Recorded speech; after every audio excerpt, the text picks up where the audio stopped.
ini kita akan belajar tentang kesepakatan kelas. Bu Guru sudah memiliki gambar-gambar. Gambar yang pertama adalah teman-teman nanti bisa melihat ada gambar apa saja. Kalau keyakinan kelas itu atau kesepakatan kelas itu, apa tujuannya?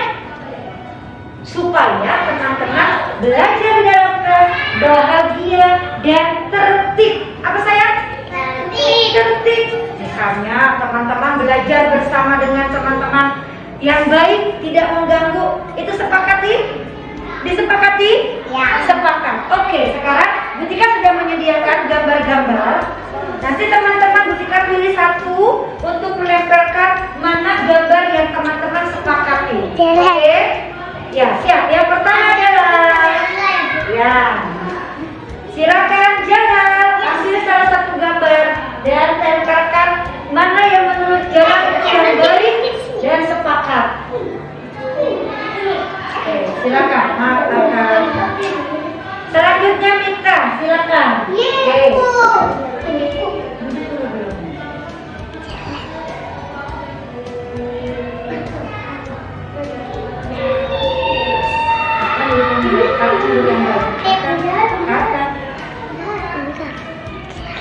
Ayo sayang. Oke, selanjutnya Bu Tika pilih lagi Najwa, silakan. Ya, silakan. Nanti kita diskusikan ya, sepakati atau tidak. Yang tidak kita sepakati akan kita lepaskan gambarnya. Oke, selanjutnya Rami. Ya. Selanjutnya Aulia, silakan. Aku dipanggil nanti, Bu. Sabar sayang, hidupnya tertib. Masih rame untuk kita. Ya, tidak apa-apa. Selanjutnya Ayla, silakan memilih gambar untuk kesepakatan kelas kita. Ya, tarik. Nah, oke, silakan. Selanjutnya Adit, silakan. Selanjutnya Arkan, silakan. Selanjutnya Aulia, silakan. Lalu Kaila, silakan.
Assalamualaikum Bu Yaya. Iya Bu Yaya, pesannya dari program guru penggerak untuk diklat modul 1 sudah selesai dan saya ditugaskan untuk mendesimasikan. Dengan ini mendesimasikannya kepada rekan-rekan guru. Jadi saya mohon izin untuk melaksanakan desimasi di sekolah kita. Baik, kita silakan dilanjutkan untuk mendesimasikan. Semoga berjalan lancar dan bermanfaat untuk kita dan untuk semua. Terima kasih Bu Yaya. Terima kasih Bu Yani. Sama-sama.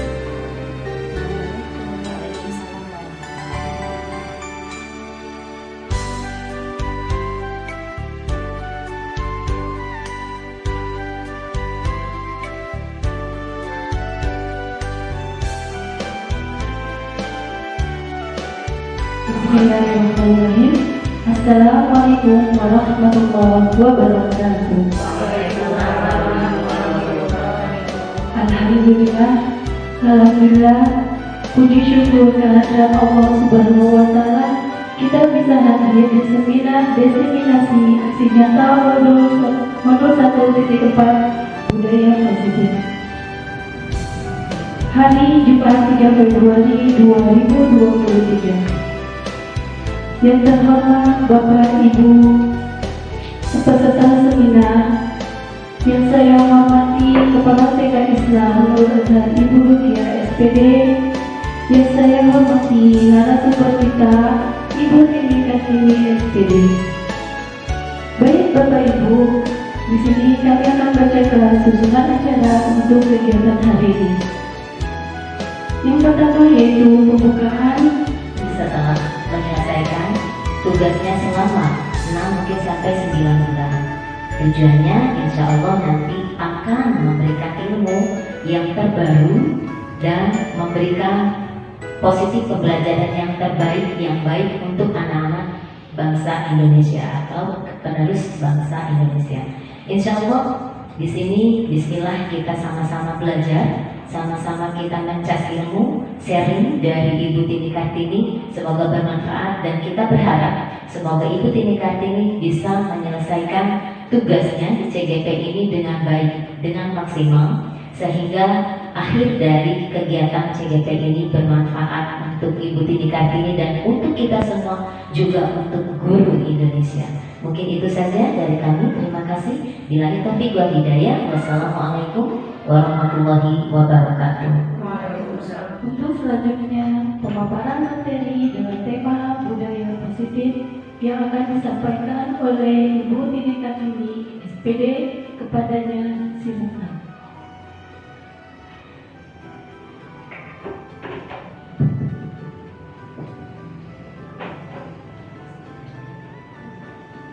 Assalamualaikum warahmatullahi wabarakatuh. Waalaikumsalam warahmatullahi wabarakatuh. Alhamdulillahirabbil alamin. Bihi nasta'in ala umuri dunya wa din. Wassalatu wassalamu ala asyrofil anbiya'i wal mursalin wa ala alihi wa sahbihi ajmain. Amma ba'du. Puji syukur kehadirat Allah Subhanahu wa taala pada kesempatan kali ini.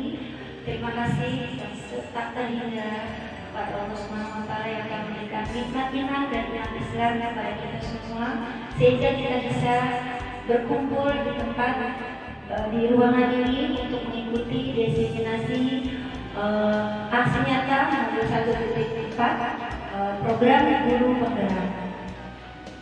Salawat beserta salam kabulan padatkan kepada hadirin. Salawat beserta salam kabulan padatkan kepada junjungan kita Nabi besar Muhammad Sallallahu Alaihi Wasallam. Yang saya hormati Yayasan Abdul Wahid Zaini, Alhamdulillah Admin. Yang saya hormati Kepala Sekolah TK Islam Nurul Azhar Ibu Rukia SPD. Yang saya cintai rekan-rekan guru TK Islam Nurul Azhar. Semoga pada kesempatan kali ini kita semua dalam keadaan sehat walafiat. Amin ya Allah ya Rabbal alamin.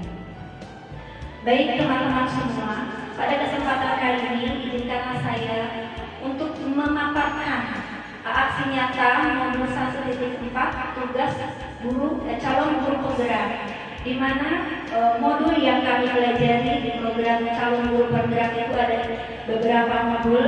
Saya sudah menuntaskan satu modul pertama.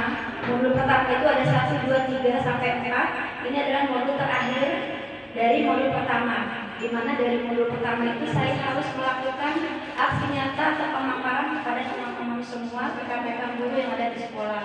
Sehingga mudah-mudahan apa yang telah saya dapatkan dari modul 1 sampai 1.3 yang lalu bisa bermanfaat untuk teman-teman semua, khususnya untuk diri saya pribadi, juga untuk teman-teman semua, dan juga untuk teman-teman atau murid-murid kita di sekolah.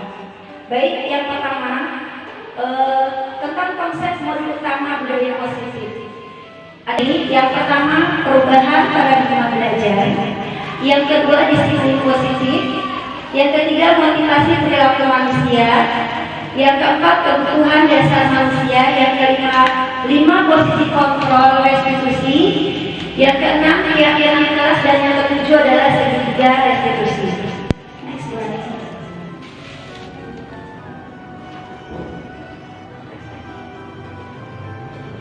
Baik, yang pertama adalah perubahan paradigma belajar. Apa sih perubahan paradigma belajar itu?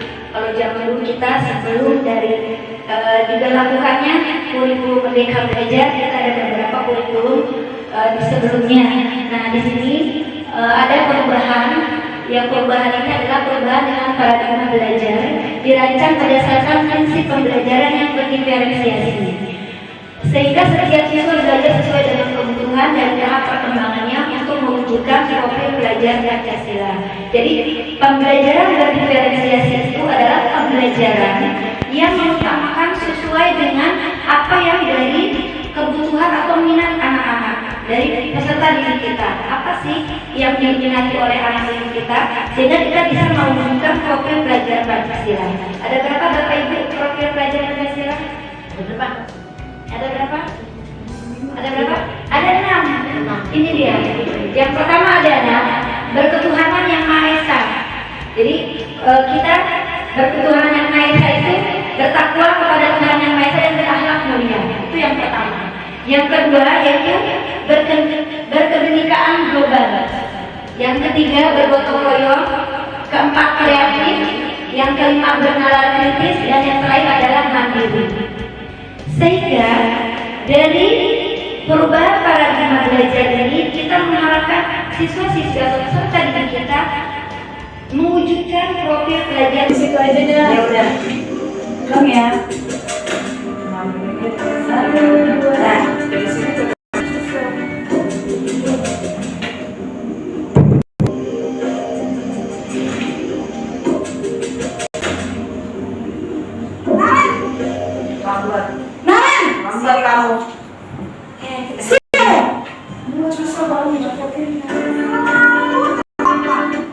Kamu pakai ini.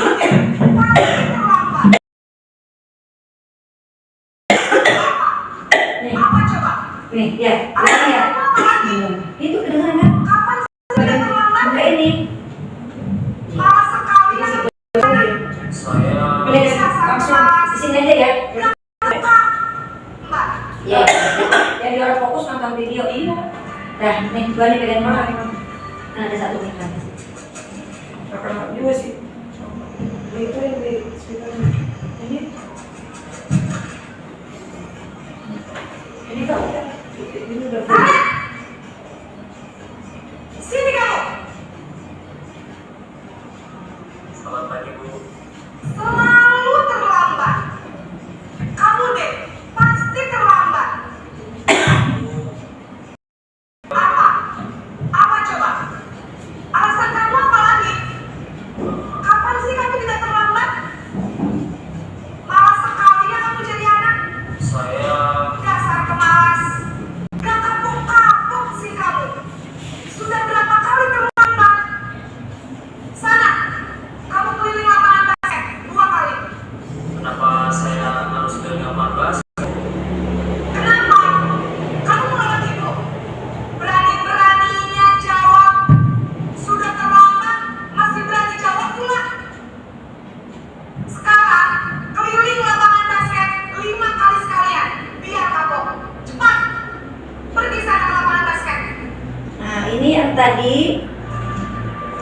yang tadi posisi kontrol pertama sebagai penghukum. Sekarang posisi kontrol yang kedua, hampir sama videonya tapi beda penjelasan dari kata-kata dari gurunya.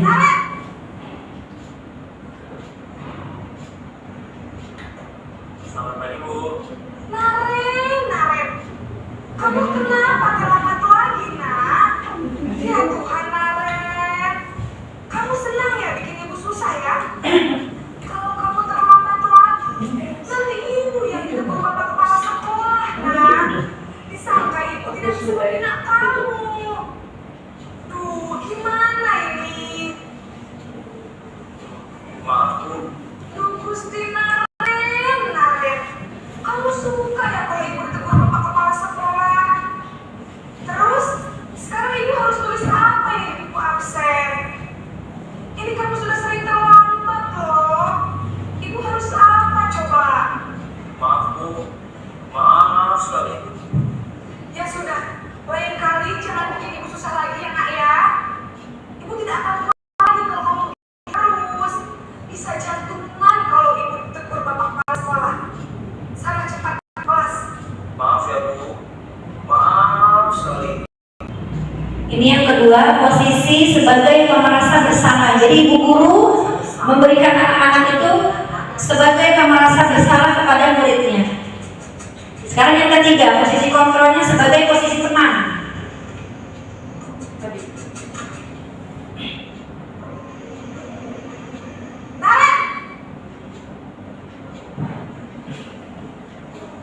Kalau anak TK terlambat seperti itu, aku kita begitu ya Bu ya. Masuk ke anak nanya. Terlambat Nah, lagi. disposisinya sebagai teman ibu gurunya. Habis ibu saya bawa saya, Bu. Kamu malah menyalahkan ibu kamu. Manis sekali ya dengan yang satu tadi ya. Hukum loh yang satu. Iya, Bu. Saya memang terlambat bangun tadi. Jadi, biarpun saya lari kencang, tetap gak kekejar, Bu. Ya sudah, nanti lain kali larinya lebih kenceng lagi ya. Waduh. Suruh lagi lebih kencang lagi. Demi ibu. Bisa kan? Bisa, Bu. Kalau dengan pertemanan seperti itu, jadi merasa seperti teman. Beresin urusan absen kamu. Kamu ini ada-ada saja. Ini udah lumayan aman ya posisi kontrolnya, cuma memang tidak seperti itu. Selanjutnya posisinya sebagai pemantau atau monitor. Dia kaki berapa kali?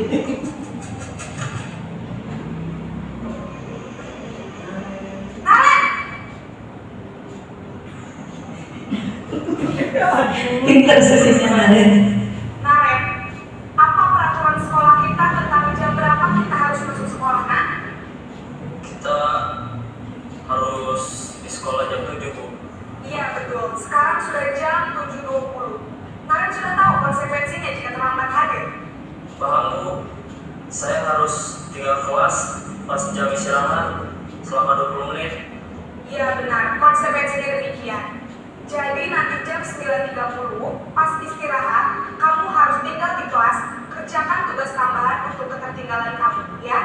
Baik, Bu. Jadi kalau pemantau itu ditanyakan apa yang sudah dia lakukan dan dia harus tahu konsekuensinya apa, seperti itu. Ya, sudah tahu Iya. tata tertibnya. Sudah tahu tata tertib betul. Iya berapa kali gitu? Berapa? Ada nggak ya anak kasih seperti itu? Selamat pagi, Naren. Ini posisi kontrol yang terakhir ya. Ya, sekolah masuknya jam 7, sekarang sudah jam 7.20. Jadi sekarang bagaimana ya, Naren? Maaf, Bu. Saya lupa dalam saya semalam. Baiklah, menurut kamu, keyakinan sekolah yang mana yang perlu kamu tingkatkan? Menghargai diri sendiri dan orang lain kita, Bu. Setuju. Jadi, apakah Naren meyakini prinsip saling menghormati tersebut? Iya, Bu. Saya meyakininya. Apakah Naren bersedia memperbaiki masalah keterlambatan ini? Bersedia, Bu. Bagaimana kamu akan perbaiki masalah keterlambatan ini? Saya akan coba untuk tidak lupa menyetel alarm saya, Bu. Baik, Kalau nanti Sosial masalah lagi. di rumah, Daripada ada orang yang kira-kira bisa bantu Ada bu, kakak saya, Kak Emma. ada lagi selain Kak Emma. Selain Kak Emma, ada ibu saya. Baik, jadi yang mengingatkan Aren adalah Kak Emma dan ibu kamu ya. Kira-kira akan mulai set alarm kapan nih Aren? Setelah pulang sekolah, akan segera saya lakukan. Baik, jadi Naren akan setel alarm untuk bangun besok pagi dan akan diingatkan oleh kakak dan ibunda Naren ya. Ada lagi yang mungkin perlu dilakukan Naren agar tidak terlambat bangun lagi. Baik Naren, terima kasih untuk kerjasama kamu. Sekarang kamu baru kembali ke kelas untuk belajar. Baik bu, terima kasih. Jadi itu tadi yang terakhir ya. Posisi kontrol sebagai apa? Dia sebagai manajer. Jadi bagaimana dia melakukan jika atau kita sebagai guru, jika ada anak yang melanggar tata tertib atau peraturan. Yang terakhir adalah sebagai posisi manajer, di mana si ibu guru tadi itu menanyakan keyakinan bagaimana dia seharusnya. Dia jadi selidiki dulu, tidak langsung seperti yang nomor satu tadi. Kalau nomor satu kan langsung dengan wajah garangnya, tapi kalau yang nomor berapa yang kira-kira kalau di sekolah kita bisa kita tanamkan? Nomor 3, Tiga? 5, 3 dan 5. 3 dan 5. Iya, posisi sebagai teman, karena memang apalagi kalau kita sebagai ibu guru, kita keluarkanlah kelemah lembutan kita bahwa kita itu seorang ibu di sekolah. Kalau di rumah kan ibunya adalah mamanya, kalau di sekolah adalah kita. Jadi kita sebagai orang tua di sekolah posisikan diri kita tadi seperti tadi di video adalah posisi sebagai teman, dan yang terakhir adalah posisi yang manajer. Jadi di mana pada posisi manajer ini ditanyakan keyakinan pada dirinya. Makanya dari awal pembelajaran itu atau dari awal semester kita harus membuat kesepakatan kelas atau yang disebut dengan keyakinan kelas. Untuk apa? Untuk mengingatkan seperti di video tadi. Misalnya kita sudah mempunyai kesepakatan kelas, kita sudah mempunyai keyakinan kelas, otomatis posisi kontrol itu bisa kita kontrol. Berkaitan dengan konsep yang selanjutnya, silakan Ibu Ani. Yang keenam, keyakinan kelas. Nah, di sini. Jadi keyakinan kelas itu sama dengan kesepakatan kelas. Di sini kita bisa membuat prosedur cara membuat keyakinan kelas atau kesepakatan kelas. Yang pertama, curah pendapat dengan murid. Jadi seluruh murid yang ada, kita ajak bagaimana sih supaya kita melakukan positif kontrolnya kita seperti apa. Jadi teman-teman, contohnya di sini saya pernah juga membuat kesepakatan kelas dengan kelompok A dan kelompok B. Saya sudah lakukan kemarin kesepakatan kelas kalau TK ya, TK itu kan secara lancar atau kalimat-kalimat. Jadi saya buatkan di sini, saya berikan gambar. Yang pertama, saya akan tempelkan gambar di sini. Anak-anak sebelumnya kita ajak untuk berdiskusi apa yang kita punya. Jadi mereka akan lihat, oh ini gambar ini Bu, oh ini gambar ini Bu. Oke, kita kasih kesepakatan, keyakinan dari gambar-gambar yang ada, dari gambar-gambar yang ibu guru miliki, mana yang baik dan mana yang tidak baik. Anak PAUD itu atau anak TK itu kita kenalkan gambaran baik dan tidak baik. Kalau keyakinan kelas buat mereka sepertinya pikirannya ada bahasanya terlalu tinggi, tapi kita dengan bahasa anak-anak mana yang baik dan mana yang tidak baik. Yang baik itu buat kesepakatan kita, buat keyakinan kita. Misalnya di sini sudah ada yang menempelkan gambar membuang sampah pada tempatnya. Terus dari semua yang anak-anak semua tempelkan, jadi satu anak ambil satu gambar, mana yang dia bilang baik, tempelkan di sini. Pagi lagi dia bilang baik, tempelkan di sini. Sudah jadi semua kesepakatan gambar-gambar ini kita tinjau lagi. Jadi yang kedua, catat semua masukan-masukan dari murid. Ini tadi dari gambaran-gambaran apa sih yang baik, apa yang tidak baik. Yang ketiga, susun sesuai prosedur. Ganti kalimat negatif menjadi positif. Kadang kan kalau kita bertanya, teman-teman kalau membuang sampah misalnya, itu baik atau tidak baik? Kalau misalnya, jangan Bu, jangan buang sampah. Nah, kita tidak menggunakan kalimat jangan. Kita rubah menjadi, itu kan kalimat negatif, kita rubah menjadi kalimat positif. Tidak membuang sampah, atau kalimat negatifnya buanglah sampah pada tempatnya. Jadi dari ucapan-ucapan mereka kan, kalau kita sampaikan gambar seperti ini, kalimat anak-anak ini bermacam-macam. Ada yang, Bu, ini belajarnya berantakan, Bu, ini belajarnya tertib, Bu. Kadang ada yang menggunakan kalimat negatif, ada juga yang kalimat positif. Jadi kita tinjau ulang, tentukan nilai-nilai kebajikannya. Yang kelima, keyakinan kelas itu tidak perlu terlalu banyak, sehingga mudah untuk murid kita untuk menjalankannya. Kalau di sini saya contohkan ada beberapa gambar karena muridnya juga lumayan banyak, jadi gambarnya ada yang sama, hanya untuk membuat keyakinan dia saja. Di sini ada gambar membuang sampah, ini anak-anak yang menempelkan, jadi sesuai keyakinan mereka. Ada gambar apa nih? Kita tanya dulu. Ini gambar membaca buku dengan tertib. Ada lagi gambar belajar bermain bersama. Ada lagi gambar mendengarkan ibu guru bicara. Nah, dari semua kesepakatan yang mereka tempelkan ini, jadikan ini keyakinan kelas. Apa sih keyakinan kita? Sehingga setelah itu mereka akan tahu pada saat posisi kontrol yang tadi si Naren itu terlambat datang ke sekolah. Kalau anak yang sudah usia atau jenjang yang lebih tinggi seperti SD, SMP, SMA kan, kalau seperti tadi contohnya video anak itu terlambat, otomatis dia punya alasan-alasan seperti itu. Jadi kita tanamkan, kita buatkan keyakinan. Apa sih yang menjadi keyakinan? Kan kita sudah sepakat nih. Kalau di jenjang yang lebih tinggi biasanya kesepakatan ada juga ya, datang lebih awal sebelum jam pelajaran dimulai. Nah, tapi contoh video yang kemarin dia terlambat, kita tanyakan kembali keyakinannya. Kamu sudah yakin kan dengan kesepakatan kita di kelas? Iya, Bu. Tadi kan seperti itu. Dia sudah tahu bahwa kalau melanggar kesepakatan kelas itu dia tahu konsekuensinya apa, seperti itu. Selanjutnya terakhir prosedur membuat keyakinan kelas adalah tempel di dinding kelas hasil kesepakatan kita atau keyakinan kelasnya. Jadi kalau kita di TK sudah punya ya, keyakinan kelas itu sama dengan peraturan kelas. Jadi contohnya seperti ini. Ya, contohnya seperti ini, ada peraturan bermain. Kalau kita kan lebih banyak utamakan bermain, main bersama, sayangi teman, sabar mengantri. Jadi kita boleh membuat gambar dengan tulisan seperti, kalau ini kan tulisan, kalau kita lebih dominan untuk anak TK itu gambar, jadi mereka lebih tertarik dan bisa membaca. Karena pengalaman saya kemarin itu pada saat membuat kesepakatan kelas, dari satu gambar saja mereka itu berlupa ininya apa? Pendapatnya. Ini gambar apa?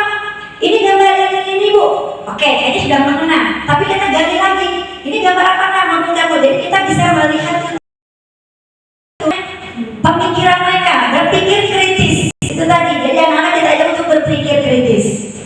Jadi itu tentang prosedur membuat keyakinan kelas. Konsep yang terakhir, yang ketujuh adalah segitiga restitusi. Apa sih segitiga restitusi itu?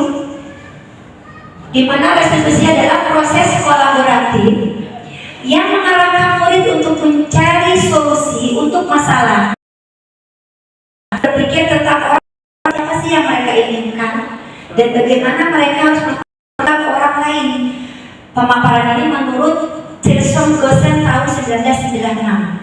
Jadi sudah ada segitiga restitusi, di mana segitiga restitusi ini untuk yang pertama adalah menanyakan keyakinan. Tadi yang ditanyakan ibu guru pada video yang terakhir, ditanyakan kan keyakinannya. Kalau kamu seperti ini, apa yang harus kamu lakukan? Oh iya, Bu, saya tahu, Bu. Saya harus, tadi harus apa? Apa konsekuensinya dia tadi di video yang terakhir? Dia harus alarm untuk diingatkan oleh orang tuanya yang di rumah. Kalau kita bisa juga kalau di sekolah, karena apalagi kita anak TK, otomatis kita bekerja sama dengan orang tua. Kalau sesuai kalau video yang tadi kan lebih dominan ke anaknya langsung, tapi kalau anak TK melakukan kesalahan terlambat beberapa kali, misalnya seperti itu, otomatis kita ada kerjasama dengan orang tua. Yang selanjutnya adalah menstabilkan identitas. Apa sih menstabilkan identitas? Jadi anak itu kita bawa kembali bahwa dia adalah anak yang harus bahagia, tidak yang harus ketakutan dengan hukuman. Kalau dia sudah tahu kalau aku terlambat aku pasti dihukum. Jadi kita kembalikan, kita stabilkan identitas dia bahwa kita anak itu harus bahagia, kita stabilkan identitasnya dia. Yang terakhir adalah validasi tindakan yang salah. Validasi tindakan yang salah itu kita validasi, maksudnya jadi kita sebagai ibu guru bila anak murid kita melakukan kesalahan, kita tidak langsung menghukum, tapi kita validasi. Validasi maksudnya kita ajak bicara dari hati ke hati. Kita tahu dulu apa sih penyebab kesalahannya. Memang memakan waktu pasti, tapi kita tetap harus tanya, ajak bicara secara dari hati ke hati. Seperti itu. Jadi kita tidak langsung datang menghukum saja. Itu tidak seperti itu. Tapi kita dari hati ke hati bicara.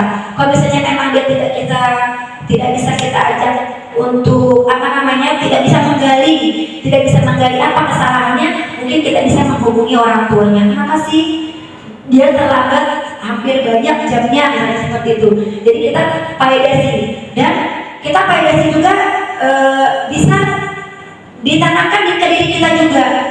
Tidak apa-apa kamu berbuat salah, atau tidak apa-apa kamu terlambat. Ibu guru juga dulu pernah terlambat kok, seperti itu. Ibu guru juga dulu pernah terlambat, tapi karena kita ingin menjadi anak yang bahagia, kita ingin belajar kita sukses, otomatis kita harus mengkontrol diri kita.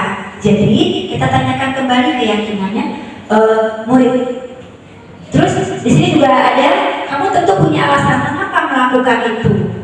Terus adakah yang lebih efektif untuk mendapatkan apa yang kamu butuhkan? Tadi yang lain contoh terakhir, bagaimana cara mendapatkan supaya yang kita butuhkan itu apa? Yang kita butuhkan tadi adalah bantuan dari siapa? Dari orang tua sama kakaknya untuk membangunkan. Kalau dia mau memutarkan alarm, otomatis dia ada bantuan dari pihak luar, yaitu dari orang tua misalnya. Iya. Nah, jadi yang pertama segitiga studi itu ada menanyakan keyakinan kelas apa yang telah kita sepakati. Misalnya tadi yang terlambat, kan kita sudah membuat keyakinan, sudah sepakat bahwa kita datang lebih awal. Yang kedua, kamu ingin menjadi orang seperti apa? Menstabilitaskan identitas kita. Kita mau seperti apa? Kedepannya kita mau bagaimana?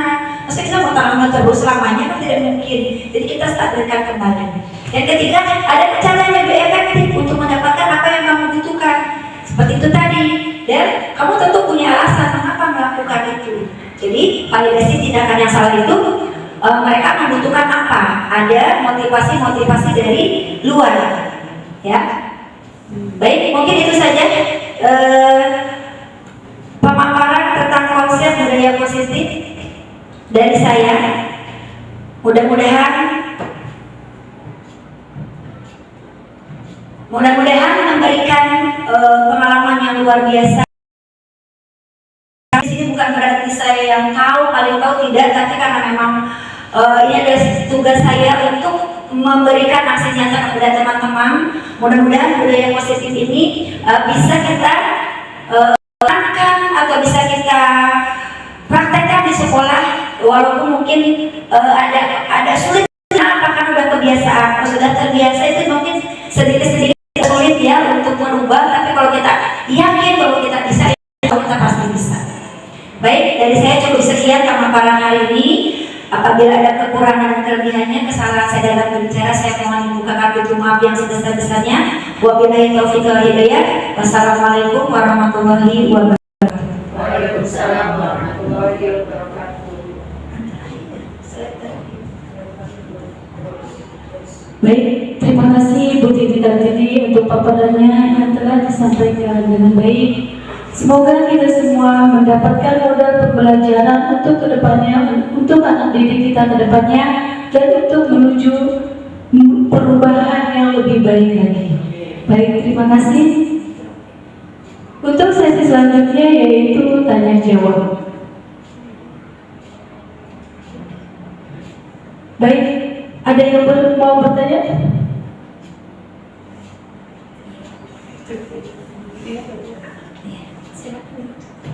Silakan Ibu Tuti.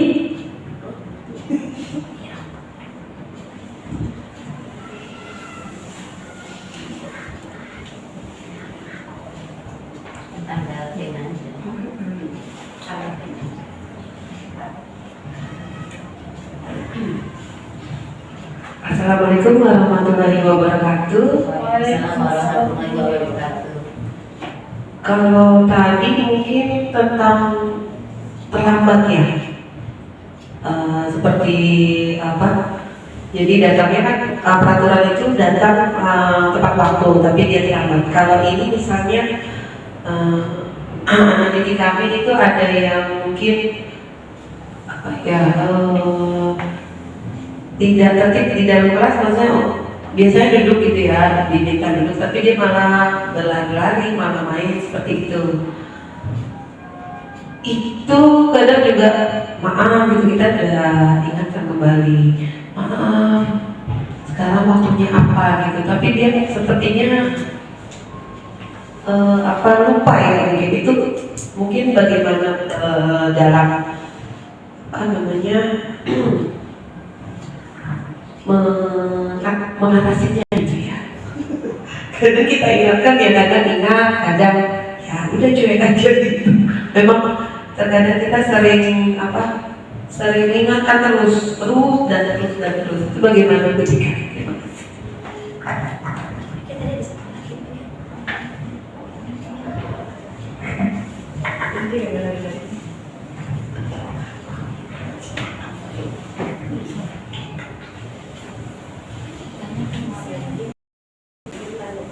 Ada yang mau bertanya kembali?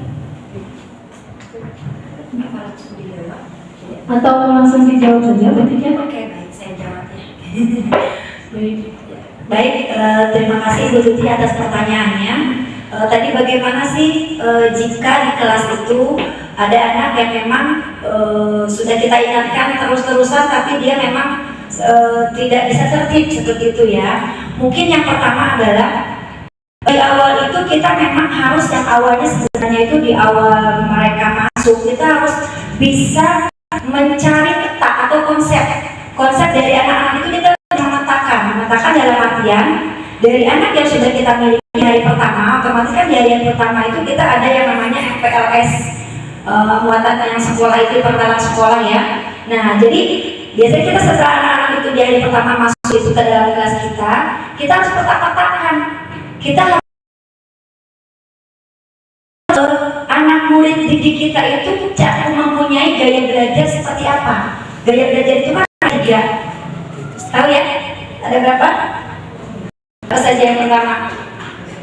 Gaya belajar kinestetik, ada gaya belajar auditory, ada gaya belajar visual. Nah, daripada saat awal anak itu masuk ke dalam kelas kita bisa memetakan nih, dia itu masuk golongan yang audio visual yang mana, anak itu yang masuk kinestetik yang mana, anak ini masuk yang auditori yang mana. Kalau yang tadi digolongkan Ibu Tuti di kelasnya adalah anak itu tidak bisa mengikuti peraturan, otomatis kita memiliki anak yang seperti adalah anak yang, kalau yang kinestetik apa? Banyak bergerak. Kalau yang kinestetik anak bergerak. Kalau yang auditori, iya. Kalau yang auditori dia gaya belajarnya dengan mendengar. Walaupun dia banyak bergerak, tapi kalau pada saat kita tanya, dia ngerti, itu dia belajarnya adalah auditori. Ada lagi yang visual, terakhir dia harus melihat. Dia dicontohkan dulu, dia bisa. Dia nggak perlu berkata-kata, kita nggak perlu cerewet. Bagaimana, tapi kita contohkan saja. Seperti itu. Jadi dari anak itu yang tadi ditanyakan tadi, kira-kira dia itu maksudnya kemana? Ke auditori, ke kinestetik, atau ke visual? Nah, dari 3 gaya belajar tadi, otomatis kita harus menggali dulu bagaimana sih membelajarkan atau memberi penjelasan kepada anak yang auditori, bagaimana sih kita memberi penjelasan kepada anak yang kinestetik, bagaimana sih kita memberi penjelasan kepada anak yang visual. Nah, dari itu kita bisa kita bisa mengkondisikan kelas. Kalau misalnya memang dia tidak mengganggu, ya tidak apa-apa, gitu kan? Karena memang dia kinestetik, kalau dia tidak ada yang bisa diam, yang penting dia tidak mengganggu seperti itu. Tapi ada kalanya memang kita sebagai guru yang di depan itu pasti distract, maksudnya tidak fokus, jadi kita terganggu ya kan, kita sedang menjelaskan tapi ada anak yang tidak bisa diam, jadi kan kita terganggu, kita sebagai guru juga terganggu.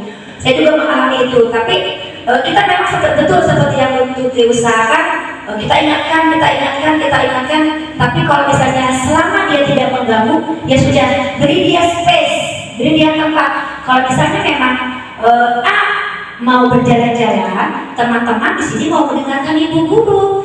Kalau misalnya memang senang dia berjalan-jalan, silakan berjalan-jalannya di luar barisannya, di luar lingkarannya, asalkan tidak mengganggu. Nah, setelah itu kita kasih penjelasan, kita coba-coba tanya, kan kita ada pertanyaan pemantik tuh, kita ada pertanyaan bagaimana sih kira-kira yang setelah kita jelaskan dia nangkep enggak? Seperti itu. Saya pengalaman sendiri, seperti di kelas itu ada Arkan ya, Arkan kan juga butuh ibu tadi mungkin tahu, dia kan tidak bisa diam.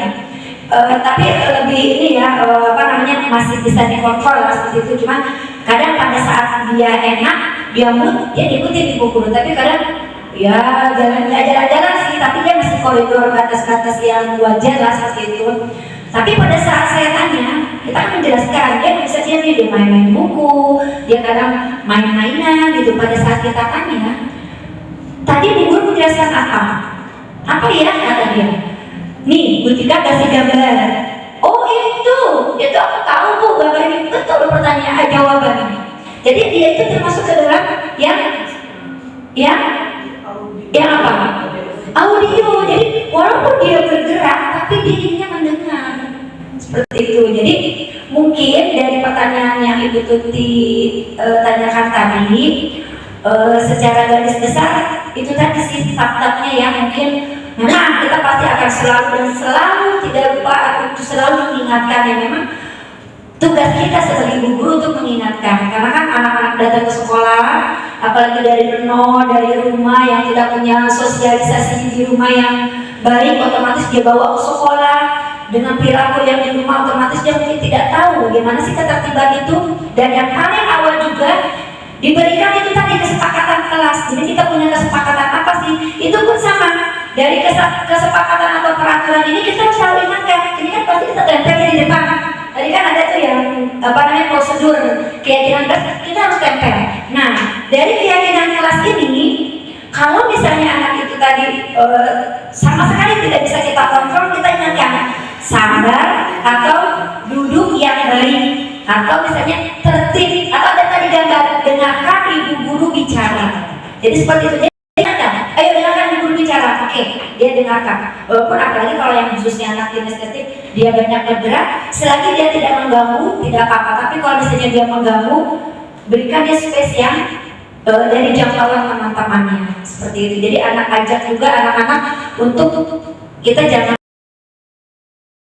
fokus ke yang lain tapi mendengarkan, karena kan memang anak itu kan memang wajarnya bergerak, tapi kalau dia tidak bisa memposisikan diri atau kontrolnya dia kurang, otomatis kita juga akan menjadi terganggu.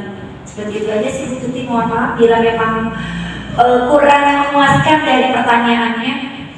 Silakan mungkin dari teman-teman ada tambahan dari Bu Tini atau Bu Yaya, ada tambahan atau tidak, silakan. Mungkin dari SD Iya. TK. Nah, kalau dari SD kan kita berbeda nih. Iya, jadi biar pengalaman juga. Silakan Ibu Tini. Assalamualaikum warahmatullahi wabarakatuh. Waalaikumsalam warahmatullahi wabarakatuh. Saya ingin bertanya tentang disiplin, Ibu. Iya. Disiplin itu kan mentaati peraturan yang berlaku ya, yang ada maksudnya. Nah, bagaimana cara kita untuk mendisiplinkan anak di kelas ya, supaya anak itu maksudnya dengan bahasa kita yang baik, bahasa kita yang enak gitu ya, maksudnya ya yang supaya anak itu nurut sama kita, maksudnya disiplin di kelas itu bagaimana caranya gitu ketika itu aja Bu Tika, terima kasih. Ya, baik Ibu Tini, terima kasih atas pertanyaannya. Mungkin hampir sama ya dengan Ibu Tuti tadi, tapi tidak apa-apa. Karena ini kan kita jenjangnya agak berbeda, otomatis nanti mungkin perlakuannya juga agak sedikit berbeda. Yang awal mungkin di awal sekali seperti tadi saya, ada nggak kesepakatan kelas di awal? Iya. Ada. Tertulis tidak?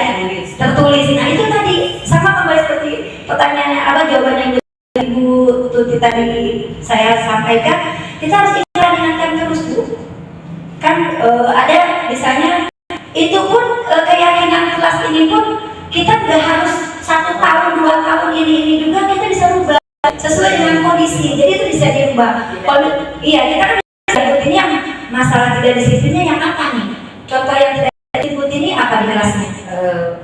Apa namanya ya pada saat belajar itu apa sih bercanda gitu Bu.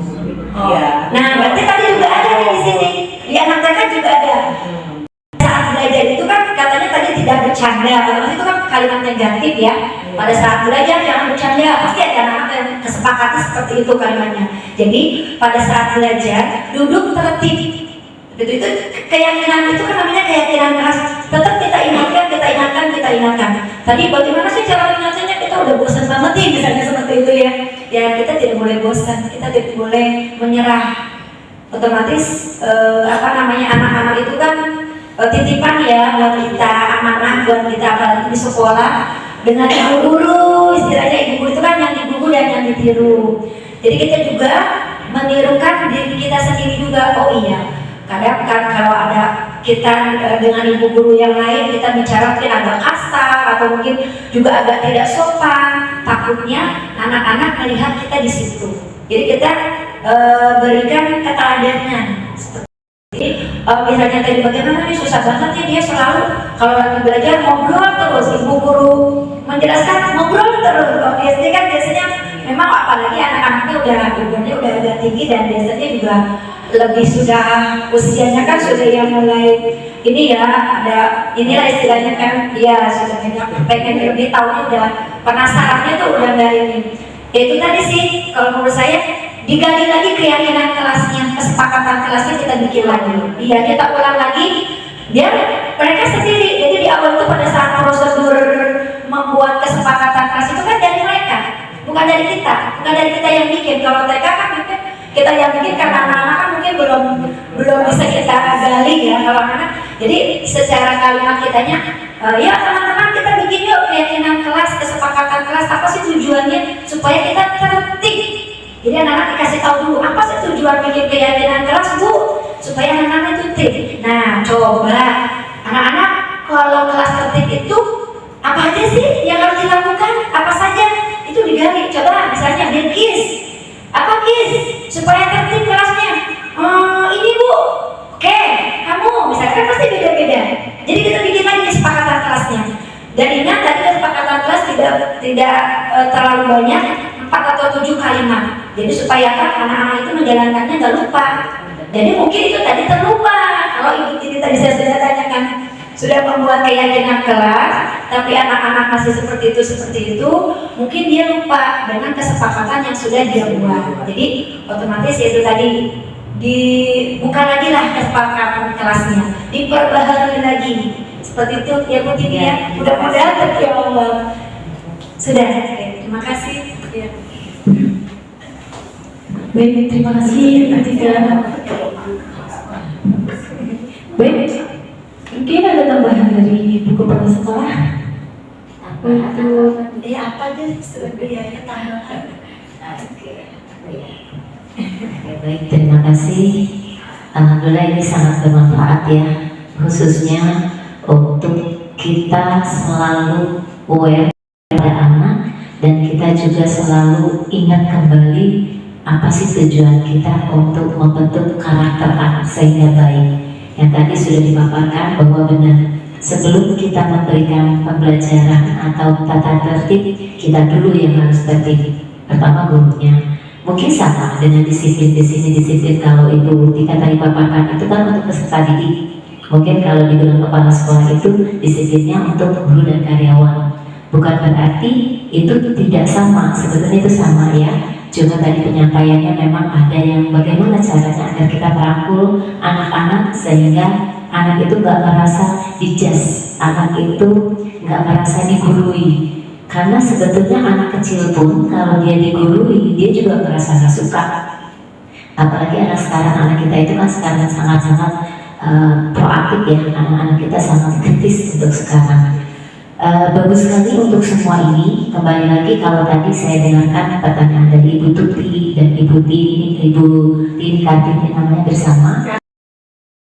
Jadi bagaimana caranya, saya kadang-kadang udah dikasih tahu lupa lagi gitu lagi. Yaitu kita memang kadang-kadang orang tua ulang lagi Bu, yuk benar kata Bu, kita baca lagi bersama peraturan atau tata tertib yang kita buat bersama. Kita nggak buat kesepakatan itu, tapi yang buat betul. Terus kita baca lagi. Insya Allah kalau secara terus menerus dibilangkan seperti air yang jatuh di batu, lama-lama batu itu akan berubah ya, atau seperti itu. Sama dengan anak. Kembali lagi, semoga kita bisa anak didik kita ini terus belajar dengan baik, dengan koridornya dan dengan fitrahnya. Kalau di TK kan tadi kayak dituti anak saya nggak bisa diet dan lainnya, ya itulah anak-anak. Yang penting kita terus mengingatkan watawasau bil haq watawasau bis-sabr gitu ya. Bismillah, semoga pembelajaran positif ini terus kita ingat terus dan kita terus jaga dan kita berikan kepada anak kita. Mungkin itu Butika ya kalau kami. Dan alhamdulillah dari yang 5 tadi dipaparkan ini memang tradisi atau kebiasaan kita yang paling utama.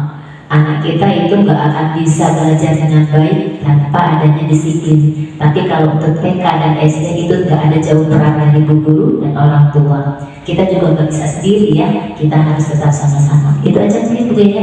Ibu Tika, terima kasih dari saya. Semoga kegiatan ini sangat bermanfaat dan terus kita bersama. Kita minta bantuannya lagi untuk berikut. Sayangnya tidak semua hadir. Terima kasih. Wassalamualaikum warahmatullahi wabarakatuh. Waalaikumsalam. Jadi, terima kasih Bu ya.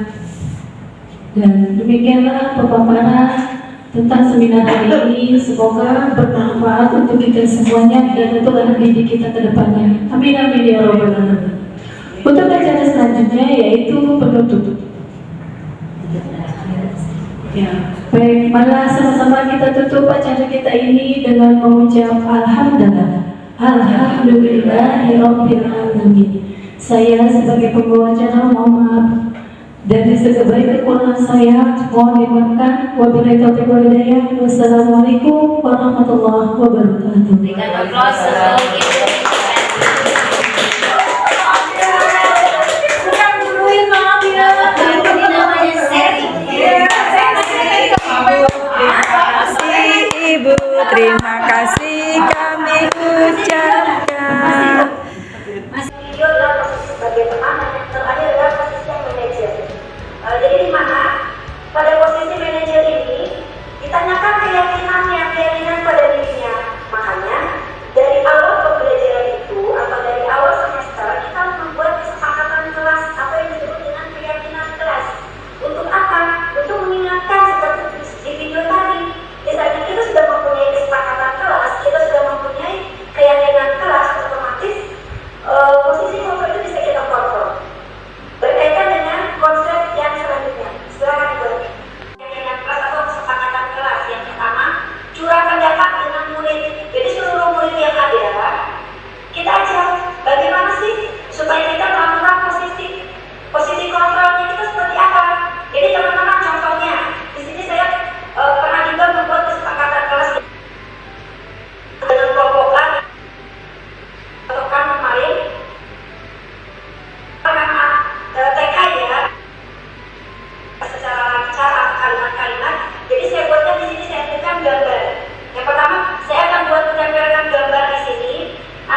peraturan itu datang tepat waktu, tapi dia lambat. Kalau ini misalnya anak-anak didik kami itu ada yang mungkin ya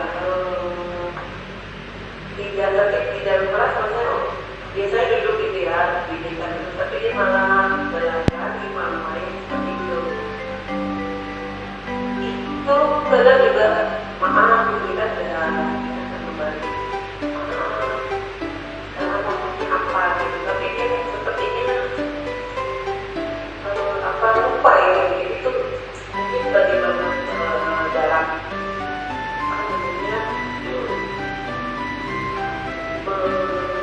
mengatasinya. Jadi kita ingatkan ya kadang kita cuek aja. Memang kadang kita sering ingatkan terus dan bagaimana sih. Baik, terima kasih Bu Yuti atas pertanyaannya. Tadi bagaimana sih jika di kelas itu ada anak yang memang sudah kita ingatkan terus-terusan tapi dia memang tidak bisa tertib seperti itu ya.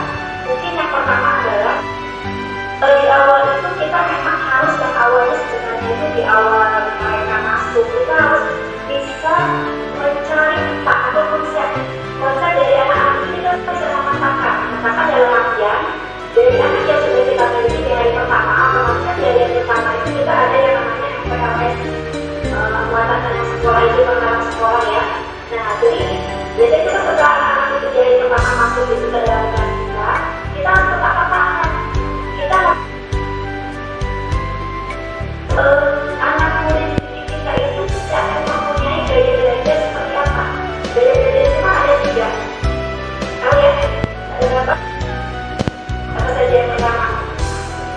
Gaya belajar kinestetik, ada gaya belajar audio, ada gaya belajar visual.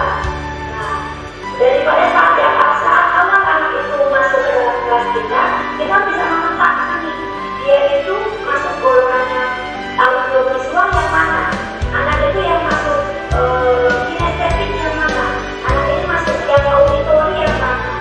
Kalau yang tadi digolongkan ikuti di kelasnya adalah anak itu tidak bisa mengikuti peraturan, otomatis kita memiliki anak yang sebenarnya anak yang kalau yang kinestetik apa? Banyak kerja. Kalau yang kinestetik apa kerja? Kalau yang auditori, kalau yang auditorinya gaya belajarnya sangat besar. Walaupun dia banyak bergerak, tapi kalau pada saat tangannya dia ngerti itu dia belajarnya adalah auditori. Ada lagi yang visual, karena dia harus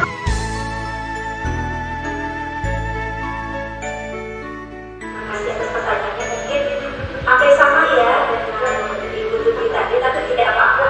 Nah ini kan kita jenjangnya agak berbeda, otomatis nanti mungkin kelakuannya juga agak sedikit berbeda. Yang awal mungkin di awal sekali seperti tadi ada dari kesepakatan kelas di awal, ada tertulis tidak tertulis. Nah itu tadi sama kembali seperti pertanyaan dari Bu Tuti tadi saya sampaikan, kita harus ingatkan terus kan itu pun keyakinan kelas ini pun kita nggak harus 1 tahun 2 tahun ini sesuai dengan kondisi, jadi itu bisa diubah. Berikutnya masalah dari sisinya yang apa? Berikut ini akan jelas pada saat belajar itu bersadar. Nah berarti tadi juga ada di sini yang mengatakan juga pada saat belajar itu kan karena tadi tidak bercanda, itu kan kalimat negatif ya. Pada saat belajar jangan bercanda, pasti ada anak yang kesepakatan seperti itu kan. Jadi pada saat belajar duduk tertib, begitu. Keyakinan itu kan akhirnya keyakinan keras. Tetap kita ingatkan. Tadi bagaimana sih cara belajarnya, kita udah bosan banget sih dengan seperti itu ya. Dan kita tidak boleh bosan, kita tidak boleh menyerah. Otomatis anak-anak itu kan titipan ya buat kita anak-anak, buat kita di sekolah dengan yang urus, dari ibu kan yang di buku dan yang di biru. Jadi kita juga menirukan diri kita sendiri juga. Oh iya, kadang kalau ada kita dengan ibu guru yang lain kita bicara kita agak kasar,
Assalamualaikum warahmatullahi wabarakatuh. Saya Rukia SPD, Kepala TK Islam Nurul Azhar.